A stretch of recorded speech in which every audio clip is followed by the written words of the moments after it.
Assalamualaikum warahmatullahi wabarakatuh. Saya ucapkan selamat datang dan bergabung kembali kepada seluruh mahasiswa pada perkuliahan Hukum dan HAM. Pada pertemuan kali ini kita akan membahas tentang penegakan hak asasi manusia di Indonesia. Ini ada 3 kita membahas pada pertemuan kali ini, yaitu yang pertama adalah tanggung jawab pemerintah, yang kedua Komnas HAM, dan yang ketiga adalah Komisi Kebenaran dan Rekonsiliasi. Baiklah, kita masuk kepada yang pertama, yaitu tanggung jawab pemerintah menegakkan hak asasi manusia. Dalam upaya penegakan hak asasi manusia, di sini ada TAP MPR nomor 17/MPR tahun 1998. Sini menugaskan kepada pemerintah dalam arti luas, Presiden, Komnas HAM, dan Badan Pengadilan Hak Asasi Manusia dan Masyarakat Indonesia untuk menegakkan hak asasi manusia. Nah, selanjutnya penegakan hak asasi manusia ini sama halnya dengan penegakan hukum. Maka di sini akan sangat dipengaruhi oleh 4 faktor, yaitu dapat kita lihat di sini. Yang pertama adalah adanya pengaturan hukum tentang hak asasi manusia yang jelas di Indonesia.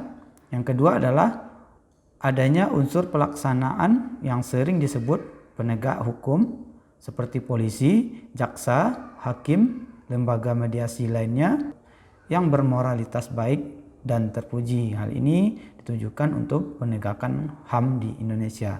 Yang ketiga adalah adanya sumber dana dan daya atau sarana dan prasarana yang memadai. Jadi untuk penegakan HAM di Indonesia sebagai tanggung jawab pemerintah, maka juga harus ada sumber dana, sarana, dan prasarana yang memadai. Yang keempat adalah adanya dukungan atau kesadaran hukum dalam masyarakat. Dengan demikian, masalah penegakan hak asasi manusia bukan hanya masalah aturan hukum semata, tapi di sini juga pelaksanaannya berkaitan dengan masalah sosial, budaya, ekonomi, dan pendidikan masyarakat. Jadi semua hal yang berkaitan dengan sosial, budaya, ekonomi ada unsur hak asasi manusianya. Nah, kita lanjut. Dalam rangka penegakan HAM di Indonesia ditetapkan Kepres nomor 129 tahun 1998 pada tanggal 15 Agustus tahun 98 tentang Rencana Aksi Nasional Hak Asasi Manusia di Indonesia, yaitu tahun 1998 sampai 2003. Yunto Kepres nomor 40 tahun 2004 tentang Rencana Aksi Nasional Hak Asasi Manusia Indonesia tahun 2004 sampai 2009 yang merupakan program 5 tahunan dan berkelanjutan. Jadi di sini ada Rencana Aksi Nasional HAM yang merupakan program 5 tahunan dan dilaksanakan setiap tahunnya. Program aksi ini adalah tindak lanjut dari langkah ratifikasi, deklarasi, dan program aksi Perserikatan Bangsa-Bangsa di Wina yang ditetapkan oleh PBB. Jadi di Indonesia ini pelaksanaan aksi nasional ini didasarkan pada ratifikasi, deklarasi, dan program aksi PBB. Kita lanjut kepada program aksi dilaksanakan oleh satu penelitian nasional. Ini program aksi nasional tadi. Jadi ini ada kepanitiaannya, terdiri dari penasehat, yaitu para menteri koordinator. Yang kedua adalah ketua, yang menjadi ketua di sini adalah Menteri Luar Negeri. Yang ketiga adalah wakil ketua, yaitu Menteri Kehakiman dan HAM. Selanjutnya adalah anggota Menteri Kabinet.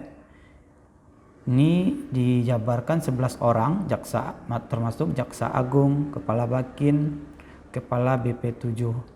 Selanjutnya kita program aksi nasional ini panitianya adalah Pusat Ketua Komnas HAM, Ketua Umum Palang Merah Indonesia. Ini adalah panitia dari program aksi nasional hak asasi manusia. Kita lanjut kepada di sini ada 4 macam program aksi nasional hak asasi manusia, yaitu persiapan pengesahan perangkat HAM internasional. Jadi persiapan pengesahan perangkat HAM internasional ini kita mengadopsi atau meratifikasi ataupun mengambil pasal-pasal yang ada di perangkat hak asasi manusia internasional dijadikan atau dimasukkan ke dalam materi hukum yang ada di Indonesia. Yang kedua adalah diseminasi dan pendidikan HAM.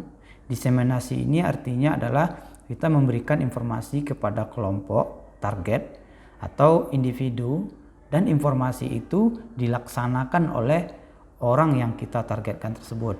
Dengan arti kata, ini bukan hanya sebatas sosialisasi, tapi juga aplikasi oleh orang ataupun masyarakat yang menjadi target kita dalam pendidikan hak asasi manusia. Selanjutnya adalah pelaksanaan hak asasi manusia ditetapkan secara prioritas. Jadi program aksi ini setiap aksi ataupun setiap kegiatan yang ada di Indonesia ini selalu diprioritaskan untuk menjamin hak asasi manusia warga negara di Indonesia. Yang keempat adalah pelaksanaan isi perangkat internasional yang telah diratifikasi. Jadi di sini juga dilaksanakan perangkat internasional dan pelaksanaan itu diratifikasi ataupun diadopsi menjadi peraturan perundang-undangan ataupun peraturan di bawahnya di negara Indonesia. Jadi ratifikasinya ini dapat dilihat lebih lanjut di Kepres 129 tahun 98 Yunto Kepres nomor 40 tahun 2004. Nah, selanjutnya dalam tatanan undang-undang, ini undang-undang tentang HAM itu adalah Undang-Undang nomor 39 tahun 1999. Jadi tentang tanggung jawab pemerintah itu ditegaskan bahwa dalam rangka perlindungan, pemajuan, penegakan hak asasi manusia adalah tanggung jawab pemerintah. Jadi ditegaskan dalam Undang-Undang nomor 39 tahun 99. Nah, mengenai tanggung jawab pemerintah ini diatur dalam satu bab tersendiri. Nah, pada prinsipnya penegakan hak-hak yang berkaitan dengan hak sipil dan tanggung jawab negara bersifat mutlak dan mengikat. Jadi di sini pemerintah ataupun negara bertanggung jawab untuk menjaga hak-hak yang berkaitan dengan hak sipil dan politik. Ini juga termasuk ke dalam hak asasi manusia. Nah, artinya bila terjadi pelanggaran terhadap hak-hak tersebut, satu-satunya negara yang berkewajiban menjaga, melindungi, dan memulihkannya. Jadi negara yang bertindak untuk menjaganya. Karena hak-hak sipil dan politik adalah hak-hak yang bersifat universal. Bila negara atau pemerintah sebagai state actor melakukan pelanggaran HAM, maka akan dituntut di Pengadilan HAM Nasional, bahkan Pengadilan Kejahatan Internasional. Baiklah, kita masuk kepada pembahasan yang kedua, yaitu Komnas HAM, yaitu Komisi Nasional Hak Asasi Manusia.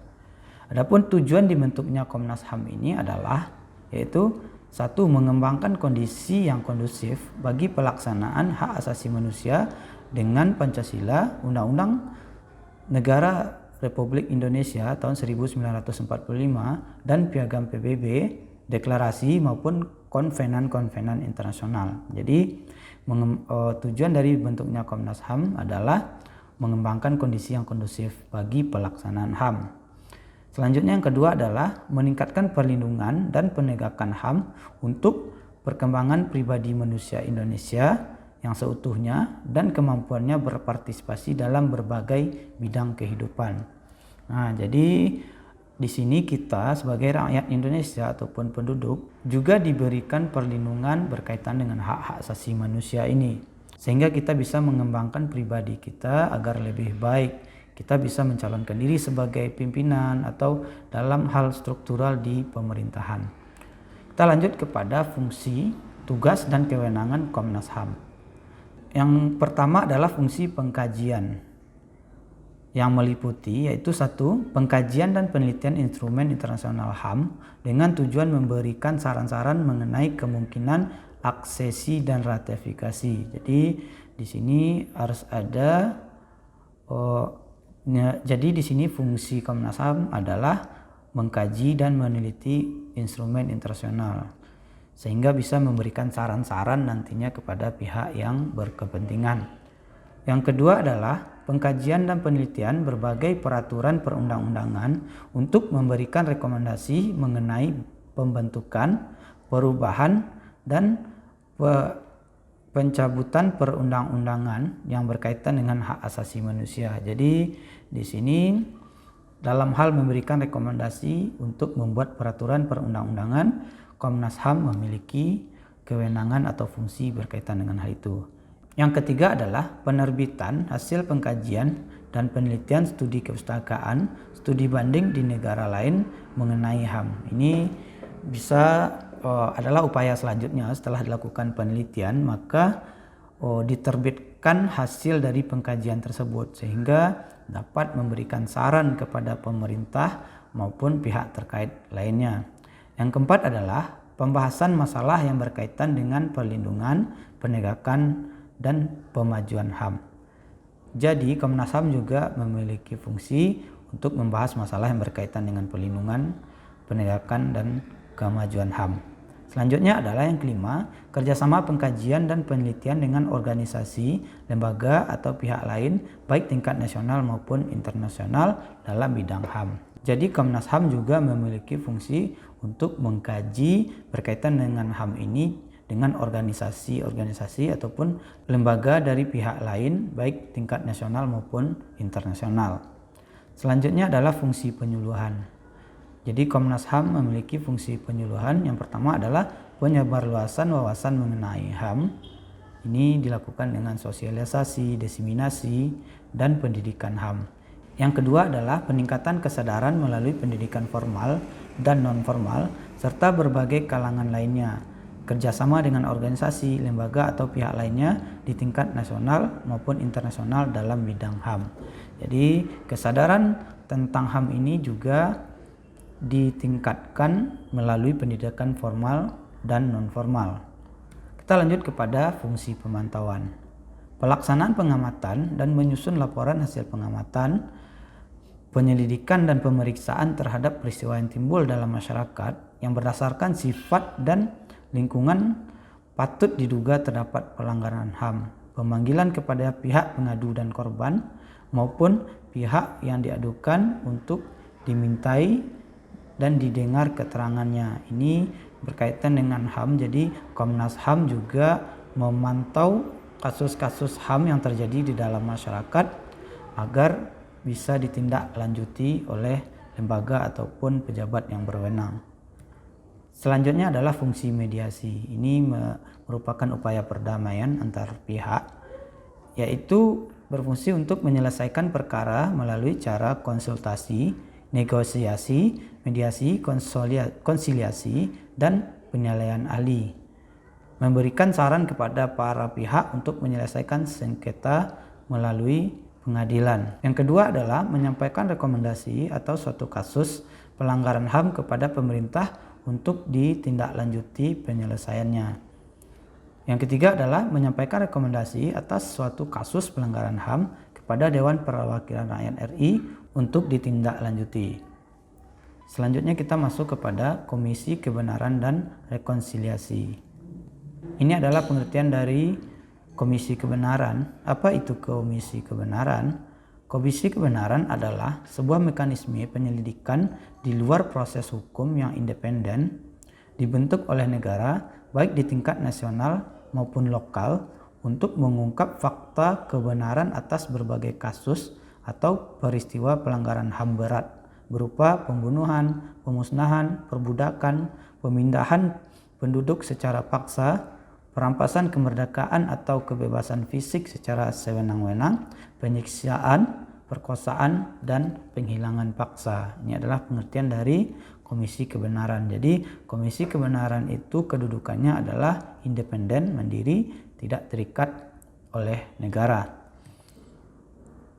Selanjutnya adalah Komisi Kebenaran diberi mandat untuk melakukan penyelidikan atau mengungkap fakta peristiwa, memberi dukungan untuk memfasilitasi korban dalam proses pencarian fakta, dan membuat rekomendasi kebijakan kepada negara untuk mencegah terulangnya kembali peristiwa pelanggaran HAM yang berat. Nah, jadi Komisi Kebenaran ini memberikan rekomendasi kepada pemerintah ataupun saran-saran agar pelanggaran HAM tidak terjadi lagi di Indonesia, khususnya adalah pelanggaran HAM yang berat. Komisi Kebenaran juga dapat membuka jalan untuk proses secara hukum atas pelaku yang melakukan pelanggaran HAM berat dengan merekomendasikannya melalui pengadilan. Selanjutnya, kerja dari Komisi Kebenaran ini terfokus pada upaya untuk pemenuhan hak-hak korban atas kebenaran.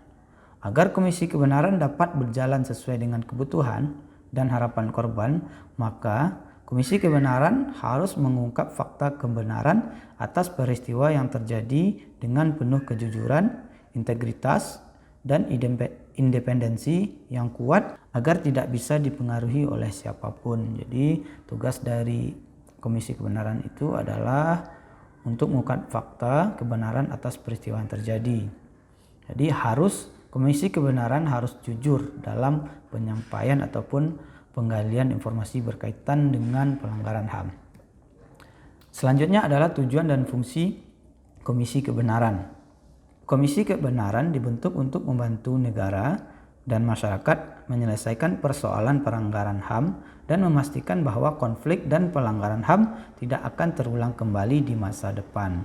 Jadi itu tujuan dari pembentukan Komisi Kebenaran ini. Jadi tidak hanya memberantas ataupun menyelesaikan konflik, tapi juga mengupayakan agar tidak terulang kembali kejadian pelanggaran HAM yang terjadi di Indonesia.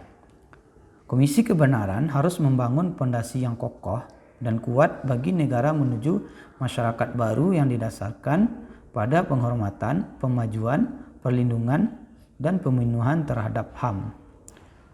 Komisi Kebenaran ini bukanlah merupakan satu-satunya upaya penyelesaian atas peristiwa pelanggaran HAM.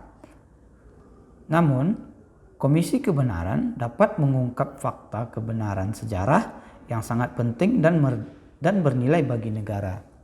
Selain itu, Komisi Kebenaran dapat membantu masyarakat untuk bangkit dari pengalaman pahit di masa lampau. Jadi, Komisi Kebenaran juga memiliki peran psikologi bagi masyarakat yang memiliki pengalaman pahit di masa lampau. Nah, untuk mencapai tujuan, Komisi Kebenaran harus memiliki kewenangan dan prosedur yang fokus untuk mengungkapkan fakta kebenaran. Secara umum ada 3 tujuan yang harus menjadi prioritas dalam kerja dari Komisi Kebenaran ini, yaitu membuat catatan pelanggaran HAM yang akurat dan tidak berpihak.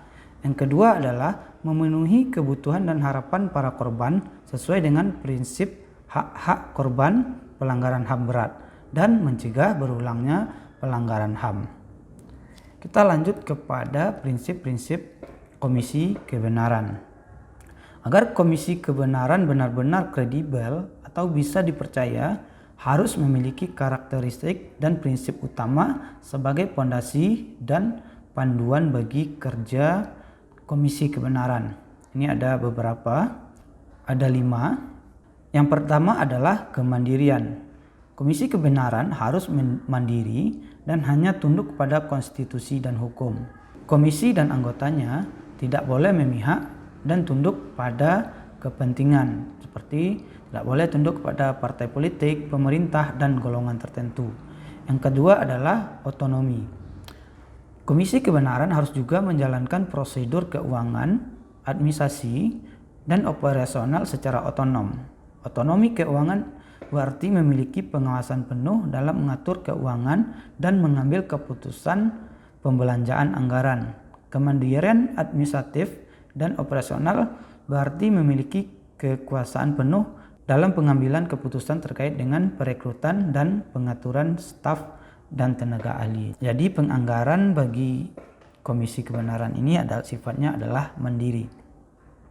Kita lanjut kepada yang ketiga, nilai dan prinsip. Nilai-nilai dan prinsip-prinsip ini harus dituangkan ke dalam kode etik yang mengikat, yang dimuat dalam undang-undang atau surat keputusan pembentuk Komisi Kebenaran. Nilai dan prinsip tersebut meliputi menghormati harkat dan martabat manusia. Selanjutnya, menghormati dan menjunjung tinggi kebenaran.